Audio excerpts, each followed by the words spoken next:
Hello friends, welcome to my YouTube channel. इस video में हम बात करेंगे ब्रेस्ट कैंसर के बारे में और हम जानेंगे कि ये कैसे होता है, क्यों होता है और हम लोग इसको कैसे ठीक करेंगे। वो सब हम लोग इस वीडियो में जानेंगे, तो बने रहिए इस वीडियो में। पहला हम लोग क्या देखते हैं, इसका डेफिनेशन देखते हैं कि ब्रेस्ट कैंसर होता क्यों है, वो देखते हैं। ब्रेस्ट कैंसर ये टाइप ऑफ कैंसर है that form in the cell of the breast. ये क्या करता है, ये जो सेल होता है ब्रेस्ट का, उसमें ये फॉर्म होता है। It can occur in both men and women, ये दोनों में होता है, मेन और वोमेन दोनों में होता है। But it is more common in women, ये ज़्यादा कॉमन किस में होता है, महिला में ज़्यादा ये कॉमन होता है। Okay, the cancer usually form in the duct और लोबुल्स ऑफ द ब्रेस्ट। जो डक्ट और लोबुल्स होता है ब्रेस्ट का, उसमें ये फॉर्म होता है। ओके, तो आइए हम इसको थोड़ा डायग्राम से देखते हैं कि लोबुल्स कहाँ पर होता है और डक्ट कहाँ पर होता है। ये जो आप लोग देख रहे हैं, ये क्या है, डक्ट है। इसी में जो ट्यूमर है वो फॉर्म करता है। ट्यूमर से पहले क्या रहता है, गांठ रहता है। नॉर्मल गांठ रहेगा, वो धीरे धीरे बिनाइन से क्या बन जाएगा, मैलिग्नेंट फॉर्म हो जाएगा। ओके, इस तरह फॉर्मेशन होता है ट्यूमर का। अब हम लोग नेक्स्ट क्या देखते हैं, इसका सेल्फ एग्जामिनेशन देखते हैं कि अगर किसी महिला को पता कैसे करेंगे कि उसका ब्रेस्ट में कैंसर है या नहीं है। तो आइए देखिए, इस डायग्राम में बताया गया है, उसको हम लोग थोड़ा सा नीचे देखेंगे। पहला क्या कर सकते हैं, look for visual changes. Okay, पहला क्या कर रहा है, change in the size shape और appearance of the your breast. इसमें क्या होगा, जो महिला का है उसका जो ब्रेस्ट है उसमें साइज चेंज हो सकता है, उसका शेप चेंज हो सकता है।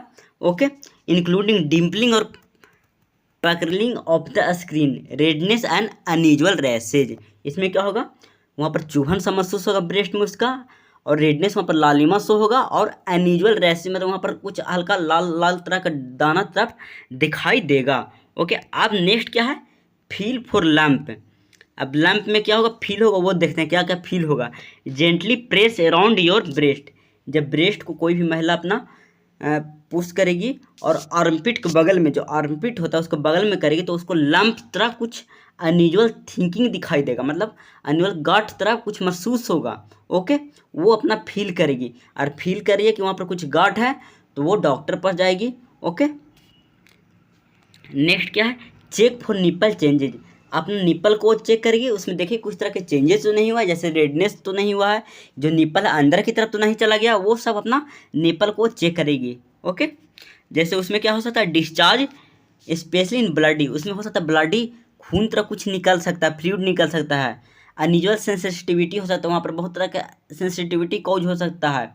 ओके, और उसको जो निपल है इन्वर्जन हो सकता है, मीन्स निपल जो अंदर की तरफ चला जा सकता है। हम लोग नेक्स्ट क्या देखते हैं, इसका रिस्क फैक्टर देखते हैं कि इसकी संभावना क्या हो सकता है ब्रेस्ट कैंसर होने का। तो पहला कारण क्या है, women are much at higher risk than main.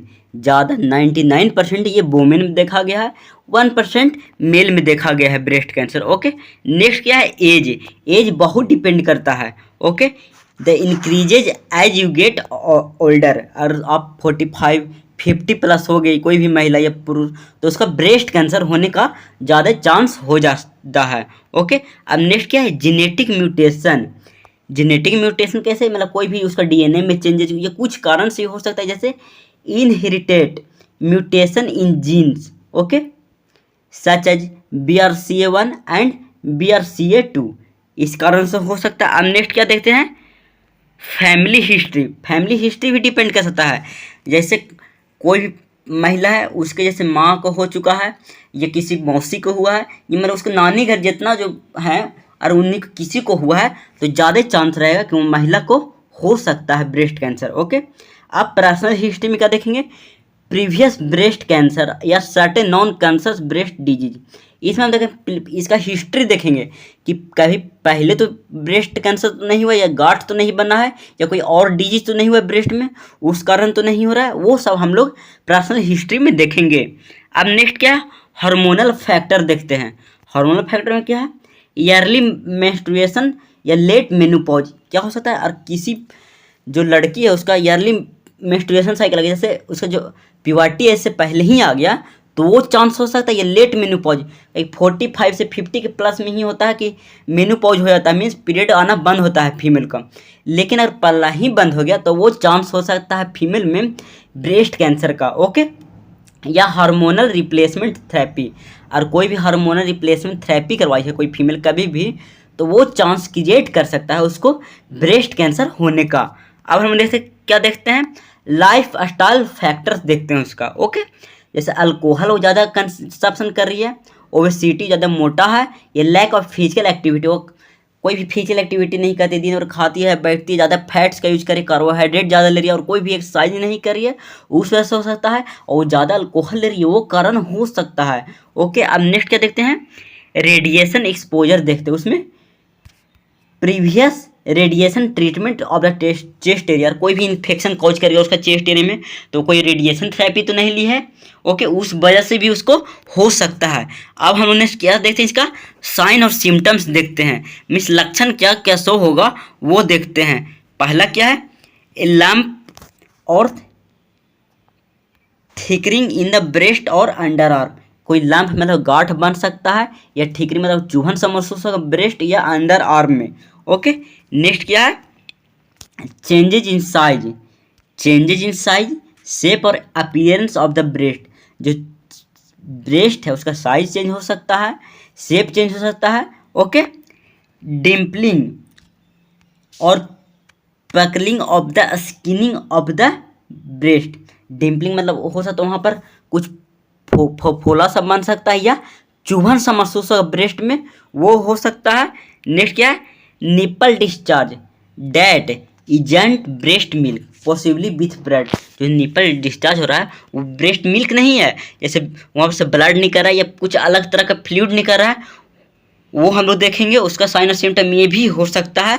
अब नेक्स्ट क्या है, इन्वर्सन ऑफ द निप्पल और pain in the nipple area, जैसे इन्वर्सन हो जाएगा, निप्पल अंदर की तरफ चला गया, जब पेन वहाँ पर वह निप्पल एरिया पास हो रहा है, वो उसका लक्षण हो सकता है। रेडनेस और फ्लैशकी स्किन ऑन द ब्रेस्ट और निप्पल एरिया, रेडनेस वहाँ पर लालिमा शो हो रहा है, या फ्लैकी स्किन वहाँ पर हो रहा है, वो कारण हो सकता है। तो देखिए डायग्राम में सब वो बताया गया है, वो देखते हैं। देखिए जैसे चेंजेज इन स्किन हो गया, टेक्सचर निपल डिस्चार्ज हो सकता है, ओके, डिम्पलिंग हो सकता है, लिम्फ नोड चेंजेज हो सकता है, ये सब कारण हो सकता है। अब नेक्स्ट हम लोग क्या देखते हैं, इसका डायग्नोस्टिक इवैल्यूएशन देखते हैं कि हम लोग निदान कैसे करेंगे वो हम लोग देखते हैं।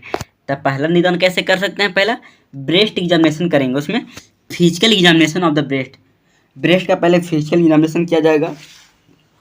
नेक्स्ट क्या, मैमोग्राफी, मैमोग्राफी क्या है, एक्सरे ऑफ द ब्रेस्ट, ये क्या होता है, ब्रेस्ट का एक्सरे होता है। ओके, अब नेक्स्ट क्या, अल्ट्रासाउंड कर सकते हैं, यूएसजी जिसे कहते हैं, उसमें sound wave to produce imaging of the structure within the body, मतलब इसमें क्या होगा, जो ब्रेस्ट का है उसका शेप साइज सब दिखा देगा, अल्ट्रासाउंड के बारे में अंदर क्या क्या प्रॉब्लम है वो सब पता चल जाएगा यूएसजी से। और नेक्स्ट क्या, बायोप्सी कर सकते हैं, बायोप्सी क्या है, removing a sample of the breast cell of the testing, कुछ सैंपल लेंगे ब्रेस्ट का जहाँ पर गांठ हुआ है और उसको सैंपल भेजेंगे लैब में, और उसका चेक किया जाएगा कि ब्रेस्ट जो में गांठ बना है वो कैंसर तो का फॉर्म तो नहीं ले पाया है, वो सब हम लोग इस जांच में चेक करेंगे। नेक्स्ट क्या, एमआरआई करेंगे, एमआरआई में क्या कर सकते हैं, magnetic resonance imaging to create detail picture of the breast, ये डिटेल की पिक्चर देगा ब्रेस्ट का, हर तरह का वहाँ पर छोटा से छोटा टिश्यू को पता चलेगा कि कहाँ पर क्या प्रॉब्लम है, वो सब एमआरआई के थ्रू पता चल जाएगा। अब जेनेटिक टेस्टिंग में क्या करेंगे, चेकिंग फॉर म्यूटेशन, क्या करें, mutation in gene that increase cancer risk, और कोई भी म्यूटेशन हो चुका है तो वो क्या कर सकता है, कैंसर का रिस्क कर सकता है। अब हम लोग नेक्स्ट क्या देखेंगे, इसका ट्रीटमेंट देखेंगे, ट्रीटमेंट जरूरी है कि ट्रीटमेंट कैसे होगा वो हम लोग देखते हैं। पहला क्या है, सर्जरी के द्वारा, सर्जरी में क्या करेंगे, रिमूविंग द कैंसरस टिश्यू, लैम्पेक्टोमी कहते हैं, और कैंसर टिश्यू को हटा देंगे उसको लैम्पेक्टोमी कहेंगे, और द इंटायर ब्रेस्ट मैसेक्टोमी कहेंगे, और पूरा ब्रेस्ट को हटा दिया गया, मतलब एक पूरा स्तन ही को हटा दे रहा है तो उसको मैसेक्टोमी कहेंगे। आप क्या रेडिएशन थेरेपी के द्वारा भी कर सकते हैं, ओके, उसमें क्या कहते हैं, using high energy ray to target and kill cancer cells. इसमें हाई एनर्जी भेजा जाएगा, अल्फा या बीटा गामा रे का हाई एनर्जी भेजेगा और जो कैंसर सेल है उसको मार दिया जाएगा। कैंसर सेल के मारने की वजह से वहाँ पर और भी बहुत सा टिश्यू मर जाता है, सेल मर जाता है। नेक्स्ट क्या, chemotherapy. Chemotherapy using drugs to kill cancer cell. बहुत से ड्रग्स का यूज करके कैंसर सेल को हम लोग मार सकते हैं। नेक्स्ट क्या, हार्मोनल थेरेपी। हार्मोनल थेरेपी में क्या होगा, blocking hormones that fuel certain cancer. जो हार्मोन्स कैंसर फॉर्म कर रहा है उसको ब्लॉक किया जाएगा हार्मोनल थेरेपी के द्वारा। अब नेक्स्ट क्या है, टारगेटेड थेरेपी। टारगेटेड थेरेपी में क्या होगा, drugs that target specific characteristic of cancer cells such as HER2 protein. Targeted therapy में क्या, ड्रग्स दिया जाएगा और टारगेट किया जाएगा कौन सा सेल है, कौन सा प्रोटीन की वजह से वहाँ पर प्रॉब्लम हो रहा है, मतलब ट्यूमर फॉर्म करा, उसको ये टारगेट करके वहाँ पर से मार देगा। ओके, अब नेक्स्ट क्या है, immunotherapy using the body immune system to fight cancer. इसमें इम्यूनोथेरेपी मेरा इम्यून सिस्टम और बूस्ट किया जाएगा। जिस पर्सन को हुआ है उस वजह से क्या होगा, वो फाइट करेगा कैंसर से और उसको मार देगा। ओके, अगर आपको ये वीडियो अच्छा लगे तो चैनल को लाइक कीजिए, सब्सक्राइब कीजिए और ज़्यादा से ज़्यादा शेयर कीजिए। Thank you.